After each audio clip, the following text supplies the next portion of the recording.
عام طور سے ہر باپ اپنے بچے کو پیار کرتا ہے، عام طور سے ہر انسان اپنے بچوں کو شفقت بھری نگاہ سے، محبت بھری نگاہ سے دیکھتا ہے اور پیار کرتا ہے، لیکن حسین کا انداز بدلا ہوا ہے کہ کبھی رخساروں پر بوسہ دیتے ہیں، کبھی کانوں کا بوسہ دیتے ہیں، کبھی گلے کا بوسہ دیتے ہیں، تو کبھی ہاتھوں کا بوسہ دیتے ہیں۔ جناب ام رباب ہے، یہ منظر دیکھ کر تڑپ جاتی ہے۔ میرے والی و وارث، آج آپ کے پیار کرنے کا عجب انداز ہے، باقی بچوں کو آپ نے اس طرح سے پیار نہیں کیا جس طرح سے شہزادی سکینہ کو آپ پیار کر رہے ہیں۔ تو ایک مرتبہ آقا حسین نے جناب رباب کو حکم دیا کہ میں نے رخساروں کا بوسہ لیا ہے، تو میری بچی کے پاؤں کا بوسہ لے۔ تاریخ نے منظر لکھا کہ حضرت ام رباب نے شہزادی سکینہ کے پاؤں کا بوسہ لیا۔ اب شہزادی سکینہ کے جب پاؤں کا بوسہ لے لیا تو کائنات کا امام ہے حسین، ان سے ہاتھوں کو جوڑ کر سوال کرنے لگی، اے میرے والی و وارث، آخر وجہ کیا ہے کہ آپ نے رخساروں کا بوسہ لیا اور مجھ سے کہا کہ اس کے پیروں کا بوسہ لو؟ کہا کہ میں تمہیں کربلا کا منظر دکھاتا ہوں کہ کربلا کے بعد، یعنی کربلا میں جب میں قتل ہو جاؤں گا، جب مجھے ظالم قتل کر دیں گے تو یہ میری ننھی بچی سکینہ اپنے رخساروں پر تماچے کھائے گی، اور تُنے پاؤں میں نے اس لیے بوسہ دلوایا ہے تم سے کہ تم میرے سکینہ کے پاؤں کا بوسہ لے لے کہ میری سکینہ اتنا پیدل سفر کرے گی کہ جتنا زینب سفر کرے گی۔ اللہ اکبر، یہ 4 سال کی ہوگی اور اتنا سفر کرے گی کہ کربلا سے کوفہ اور کوفہ سے شام جائے گی۔ اللہ اکبر۔ عزیزان ایمان، تاریخوں میں وارد ہوا ہے کہ امام مظلوم نے جناب سکینہ کو بڑے ہی لاڈ اور پیار سے پالا، بڑی ہی محبت سے پالا، اور بنی ہاشم میں ہر بچہ جناب سکینہ کو محبت سے پروان چڑھا رہا ہے، اپنی آغوش میں اٹھاتا ہے۔ کبھی بھی یہ بچی زمین پر نہ رہی، لیکن اللہ اکبر، جو ظلم سکینہ پر ہوا وہ کون بیان کر سکتا ہے؟ جو اذیت سکینہ نے سہی ہے وہ کون بیان کر سکتا ہے؟ بس مختصر مصائب پڑھنا ہے عزیزان ایمان۔ شہزادی سکینہ کے تابوت کی زیارت آپ کریں گے، تابوت برآمد ہوگا، آپ تابوت کو اس طرح سے بوسہ دیجئے گا، یہ سوچ کے بوسہ دیجئے گا کہ یہ وہ بچی ہے کہ جس نے پشت پر تازیانے کھائے ہیں، جس کے ہاتھوں میں شمر ملعون نے اور خوری نے تازیانے لگائے ہیں۔ عزیزو، تازیانہ سننے میں آسان ہے، لیکن تازیانہ جس کے اوپر لگتا ہے وہ اس کی اذیت کو بیان کر سکتا ہے۔ آپ کو ایک منظر دکھاؤں کہ تازیانے میں کیفیت کیا ہوتی ہے، کتنا درد ہوتا ہے تازیانہ لگنے کے بعد میں۔ عزیزو، تاریخ اسلام پڑھنے والے لوگ افراد موجود ہیں، تاریخ اسلام پڑھی جاتی ہے، مجلسوں میں آپ اکثر سنتے رہتے ہیں۔ شہزادی فاطمہ کا جب ذکر ہوتا ہے تو شہزادی فاطمہ کی مصیبت کو بیان کیا جاتا ہے ایام فاطمیہ میں۔ ایام فاطمیہ میں شہزادی فاطمہ کا جب مصائب ہوتا ہے تو ذاکر منبر سے ایک روایت پڑھتا ہے کہ کنفذ ملعون نے شہزادی فاطمہ کے ہاتھوں پر تازیانہ لگایا۔ اللہ اکبر۔ آپ کی آوازیں گریہ بلند ہونے لگی۔ پروردگار، ان روتی ہوئی آنکھوں کو اس وقت تک بند نہ کرنا جب تک کہ یہ کربلا معلیٰ کی زیارت سے مشرف نہ ہو جائے۔ خدا آپ کو کوئی غم نہ دے سوائے غم سید الشہداء کے۔ عزیزو، تاریخوں میں آپ سنتے ہیں، بڑی توجہ سے سنیے عزیزو، تاریخوں میں آپ سنتے ہیں مصائب شہزادی فاطمہ جب بیان کیا جاتا ہے تو آپ یہ روایت اکثر سنتے ہیں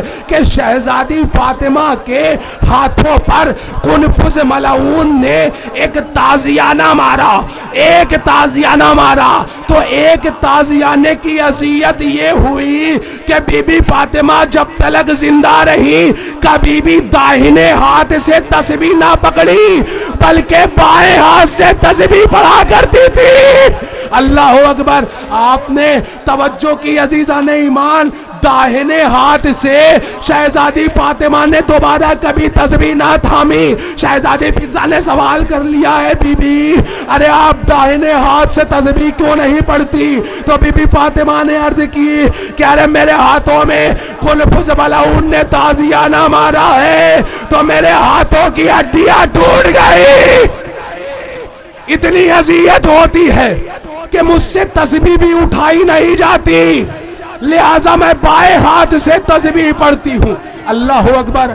آپ نے دیکھا شہزادی فاطمہ کو ایک تازیانہ لگا، ہاتھوں کی ہڈی ٹوٹ گئی۔ اللہ اکبر سکینہ، ارے کربلا میں بھی تازیانے، راہ کوفہ میں بھی تازیانے، اور شام میں بھی جب تلک زندہ رہی تازیانے گاتی رہی۔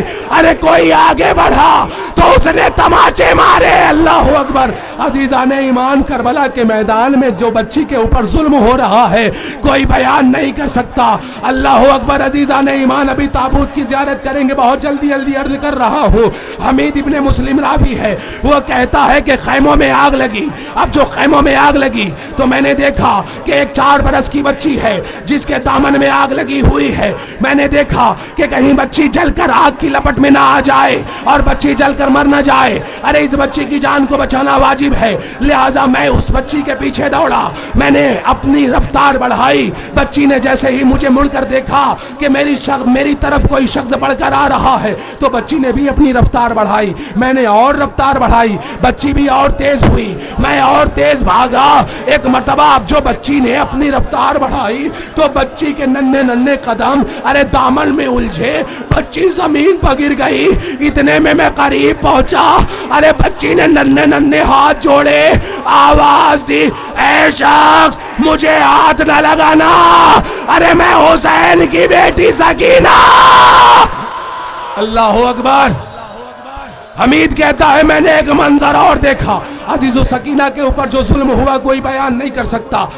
حمید کہتا ہے میں نے ایک منظر اور دیکھا کہ تبرکات لوٹے جا رہے ہیں، ملعون تبرکات لوٹ رہے ہیں، بیبیوں کے سروں سے چادریں چھین رہے ہیں۔ جس بی بی کے سر سے ظالم ردائیں اتار رہے تھے وہ بی بی آواز دے رہی تھی، عباس میری چادر۔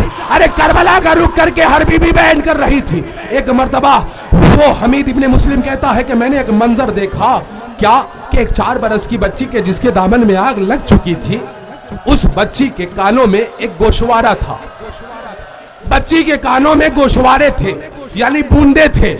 ایک ملعون آگے بڑھا اور اس ملعون نے پہلے تو بچی کو تماچا مارا، بچی زمین پر گری۔ بچی جب بلند ہوئی تو دوبارہ ملعون نے تازیانہ لگایا، بچی نے ننھے ہاتھ جوڑے، کہا مجھے تماچا کیوں مارتا ہے، مجھے تازیانے کیوں مارتا ہے۔ ایک مرتبہ وہ ملعون کہتا ہے یہ جو تیرے ہاتھ کانوں میں گوشوارے ہیں یہ گوشوارے مجھے دے دے۔ عزیزو سکینہ 4 برس کی ہے، ننھی سکینہ ہے، بچی ہے۔ عزیزو ہر گھر میں بچیوں کا اصول یہ ہوتا ہے، بیٹیوں کا اصول یہ ہوتا ہے کہ جس کے گھر میں ننھی بچی ہوتی ہے تو وہ بچی اپنے آپ لباس نہیں پہنتی، اپنے آپ زیور نہیں پہنتی، اپنے آپ گوشوارہ نہیں پہنتی، یا اپنے آپ اپنا لباس نہیں اتارتی، اپنے آپ اپنا گوشوارہ نہیں اتارتی، بلکہ اس کی ماں یا اس کی پھوپھی یا اس کی بہنیں یا اس کے گھر کے اندر جو خواتین ہوتی ہیں وہ اس بچی کو سجاتی ہے، سنوارتی ہے، دلاسا دیتی ہے۔ عزیزان ایمان سکینہ بھی بڑی محبت سے پروان چڑھی ہے۔ سکینہ نے کبھی اپنی مرضی سے کوئی لباس نہیں پہنا، کبھی زینب نے پہنایا، کبھی کلثوم نے پہنایا، کبھی فاطمہ صغرا نے پہنایا۔ عزیزو ننھے ننھے بندے عباس نے اپنے ہاتھوں سے سکینہ کو پہنایا تھا۔ ملعون کہتا ہے یہ گوشوارے مجھے دے دے، یہ گوشوارے مجھے دے دے۔ سکینہ کمسن ہے، سکینہ اپنے ننھے ننھے ہاتھ اپنے کانوں تک لے کے جاتی ہے اور دوبارہ ہاتھ کو نیچے کر دیتی ہے۔ ایک مرتبہ ہاتھوں کو جوڑ کر کہتی ہے ارے مجھ سے گوشوارے نہیں اترتے۔ تاریخ نے کہا اب جو اتنا سنا، ایک مرتبہ ملعون نے پوری طاقت سے سکینہ کے بندوں کو پکڑا اور پوری طاقت سے سکینہ کے گوشواروں کو چھینا۔ ارے سکینہ کے کانوں کی لویں پھٹی، خون جاری ہوا۔ سکینہ نے دریا کا رخ کیا، کہا چچا عباس ادرکنی۔ اللہ اکبر۔ سکینہ بین کرتی رہی، سکینہ ہر ظلم پر عباس کو یاد کرتی رہی۔ عزیزو تاریخ اسلام میں 3 جنازے ایسے ہیں کہ جس کو دفن کرنے والے، جس کو غسل دینے والے چیخ مار کر روئے ہیں اور بے ہوش ہو گئے ہیں۔ پہلا جنازہ ہے جناب فاطمہ زہرا کا کہ جب علی نے غسل دیا ہے تو علی چیخ مار کر غش میں چلے گئے ہیں۔ دوسرا جنازہ جنازہ ہے سید سجاد کا کہ جب پانچویں امام نے اپنے بابا کو غسل دیا ہے تو چیخ ماری اور غش میں چلے گئے. عزیزان ایمان تیسرا جنازہ شام کے زندان میں ہے. جناب سکینہ کا تابوت ابھی آئے گا, آپ زیارت کریں گے. ارے تیسرا جنازہ جب سکینہ کو اپنے بابا نے جب سکینہ نے اپنے بابا کو دیکھا, بابا خواب میں آئے ہیں اور مجھ سے کہہ رہے ہیں بیٹی سکینہ ابھی تم ہم سے ملاقات کرو گی. بابا سے اپنے بیان کر رہی ہے سکینہ.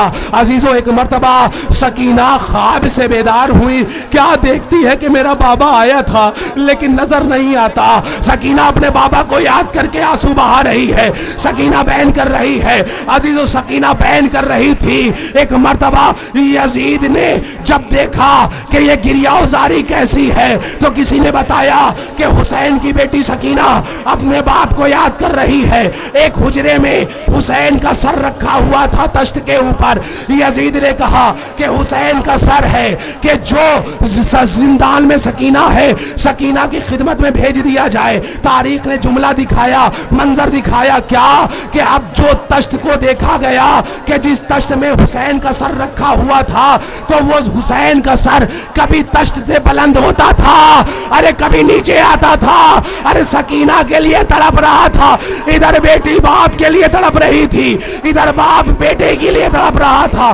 عزیزو باپ کا سر سکینہ کی خدمت میں پہنچا. اب جو باپ کا سر سکینہ کی خدمت میں آیا ہے, باپ کے رخساروں پر بیٹی نے اپنے رخسار رکھے, بیان کرنا شروع کیا. آپ کے بعد یہ ظلم ہوا, آپ کے بعد تماچے لگے, آپ کے بعد چادریں چھینی گئی, آپ کے بعد ہمیں اسیر کیا گیا, آپ کے بعد ہمیں تازیانے لگائے گئے, آپ کے بعد بابا ارے چچا نے جو گوشوارے پہنائے تھے وہ اتار لیے گئے. عزیزو تاریخ نے کہا بچی بیان کرتے کرتے خاموش ہو گئی. اب جو خاموش ہوئی سید سجاد نے کہا انا للہ و انا الیہ راجعون. ارے تاریخ بتاتی ہے زندان شام میں کوہرام برپا ہوا, غسالہ آئی. عزیزو یہ تیسرا جنازہ ہے کہ جس کے جنازے پر غسالہ نے چیخ ماری ہے.